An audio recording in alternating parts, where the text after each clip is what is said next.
तुम्हें ब्याज के कसम का बोले, ब्याज के कसम को मैं देना पड़ता कासा, तो मैं उसे ब्याज को लेकर देना पड़ता कासा, तो कासा नहीं रहता देने, जब क्या करना हमें?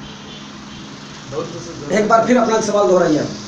अब तुम्हें ब्याज के कसम के बारे में बोले, ब्याज का कसम लेना और देना हराम करके बोले, सही। अब मैं उसको कसम देने का था, अपने ब्याज को लेकर देना पड़ता, उसके लिए क्या करना?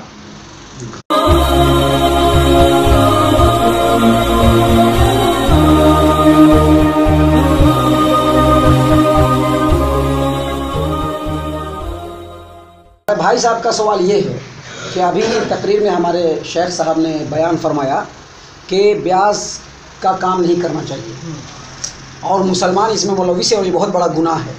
अब उनका सवाल ये है कि बहुत सारे लोगों को ब्याज देना है और उसको देने के लिए हमको ब्याज का पैसा ही लेकर के देना पड़ता है, तो अब क्या करना?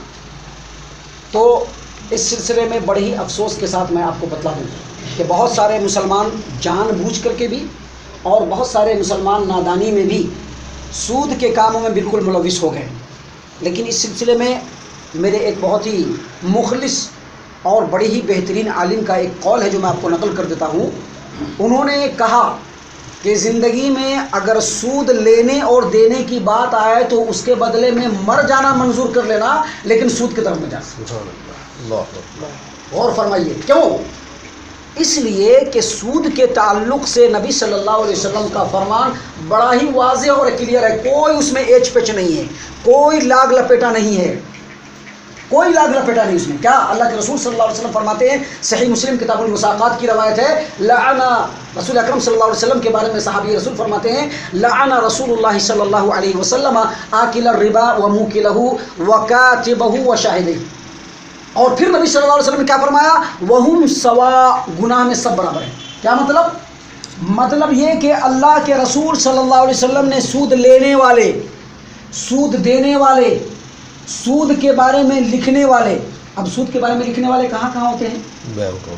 बैंकों में सब सूद के ही लिखने वाले हैं, जो अपने टाइप पे जो है ना लिखते रहते हैं कि इसका इतना सूद आ रहा है, उसका उतना सूद जा रहा है। अल्लाह के रसूल ने फरमाया सूद लेने वाले, सूद देने वाले, सूद के बारे में लिखने वाले और सूदी मामलात पर गवाही देने वाले, इन तमाम के ऊपर अल्लाह के रसूल सल्लल्लाहु अलैहि वसल्लम ने लानत फरमाई है। ये एक रवायत है। और दूसरी रवायत मुस्नद अहमद इब्न हम्बल, मुस्नद अब्दुल्लाह इब्न मसूद रज़ी अल्लाहु अन्हु, हदीस नंबर 3809। अब्दुल्लाह इब्न मसूद फरमाते हैं अल्लाह के रसूल सल्लल्लाहु अलैहि वसल्लम ने फरमाया लअन अल्लाह, अल्लाह तबारक व तआला ने लानत फरमाई है। किसके ऊपर? सूद लेने वाले के ऊपर, सूद देने वाले के ऊपर, सूद के मामलात को लिखने वाले के ऊपर और सूद के ऊपर जो दो गवाह बनते हैं उन तमाम के ऊपर अल्लाह तबारक व तआला ने लानत फरमाई है। तो जिस काम के ऊपर अल्लाह तबारक व तआला ने लानत फरमाया हो, रसूल अकरम सल्लल्लाहु अलैहि वसल्लम ने लानत फरमाया, वो चीज़ कैसे जायज़ हो सकता है? न लेना जायज़ है, न देना जायज़ है। अगर आप किसी से लेते हैं तो भी ये सही नहीं है, अगर हम किसी को देते हैं तो ये भी सही नहीं है। और दुनिया का कोई ऐसा मामला नहीं कि सूद के बगैर निपट नहीं सकता है, इल्ला, एक बात मैं बता देता हूँ, इल्ला अगर एक आदमी बिल्कुल कहीं पर कोई दूसरी आबादी नहीं है, बिल्कुल अकेला हो गया है और खाने के लिए हमको हराम चीज़ के अलावा कोई दूसरी चीज़ नहीं है, तो जितने से हमारी जान बचेगी उतना ही हराम खाना है बस। ये तमाम हराम चीज़ों के बारे में, सूद के बारे में नहीं है, तमाम हराम चीज़ों के बारे में है कि अगर ये हमको समझ में आए कि हराम में से इतना खाने से मेरी जान बच सकती है, तो जितने से जान बचेगी उतना खाना है। और खाते वक्त भी नीयत ये रखनी है कि ये हराम है और इसका इस्तेमाल करना अल्लाह तबारक व तआला से बगावत है, अल्लाह तबारक व तआला से जो है जंग है। तो इन तमाम चीज़ों को सामने रख करके सूद न लेना जायज़ है और न देना जायज़ है। इसीलिए आप चाहे जो भी हो, चाहे कोई भी हो, उनको पहली फुर्सत में सूदी मामलात से बिल्कुल कान पकड़ना चाहिए और सूदी मामलात को फर्स्ट स्टेप में ही छोड़ देना चाहिए। और सूद के ताल्लुक़ से एक बात और मैं बता दूं आपको कि सूद के अल्लाह के रसूल सल्लल्लाहु अलैहि वसल्लम ने 70 से ज़्यादा दर्जात बतलाए। सूद के गुनाह के जो दर्जात हैं वो 70 से ज़ायद हैं और उसमें सबसे छोटा दर्जा, सबसे निचला दर्जा जानते हैं क्या है? अपनी माँ से बदकारी करना। गौर फरमाइए। अब ऐसी सूरत में हम सूद क्यों लेने जाए?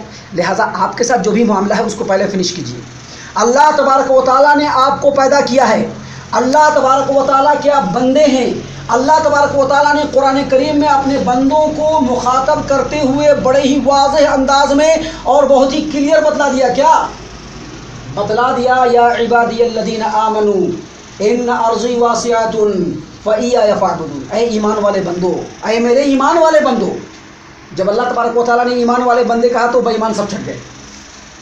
جب رب نے کہا کہ اے میرے ایمان والے بندو تو وہاں پر سے بے ایمان پورے کے پورے چھٹ گئے اور اب سارے خالی ایماندار رہ گئے.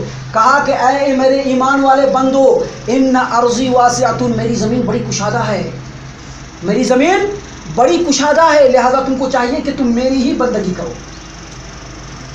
کیا کرو؟ میری ہی. یا عبادی الذین آمنوا ان ارضی واسعۃ فإیایا فاعبدون، میری ہی بندگی کرو. کیا مطلب؟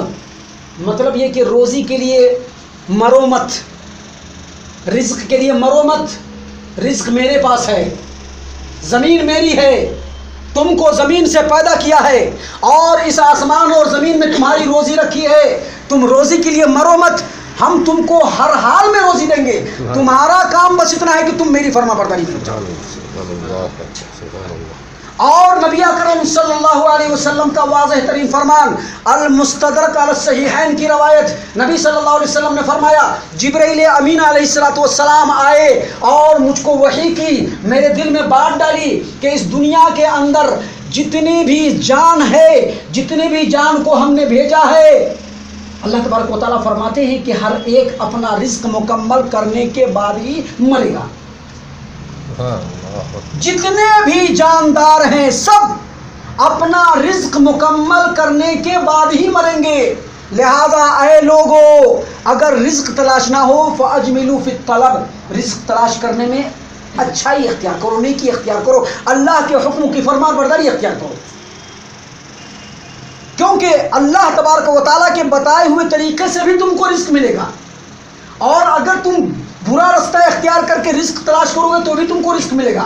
لیکن اللہ تبارک و تعالیٰ کا خیر اللہ تبارک و تعالیٰ کی اطاعت کے بغیر نہیں مل سکتا ہے. لہذا یہ سود کسی بھی صورت میں جائز نہیں ہے، کسی بھی صورت میں جائز نہیں ہے. اور دوسری بات، ایک اور ہمارے ایک ساتھی صاحب نے ہم کو ایک بات کہی تھی، بہت پتے کی بات کہی تھی.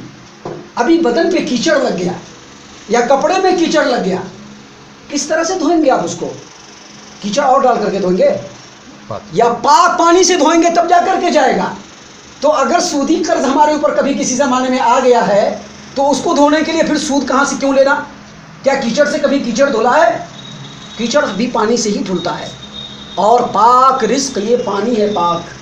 اگر اپنی زندگی کو پاک کرنا چاہتے ہیں، زندگی کے اندر خیر و برکت چاہتے ہیں، اپنے دعاؤں کو رب العالمین کے بارگاہ میں بھیجنا چاہتے ہیں، اپنی نمازوں کا اجر و ثواب قیامت کے دن لینا چاہتے ہیں، تو دنیا کے اندر آپ کو حلال رزق کو ہی تلاش کرنا پڑے گا.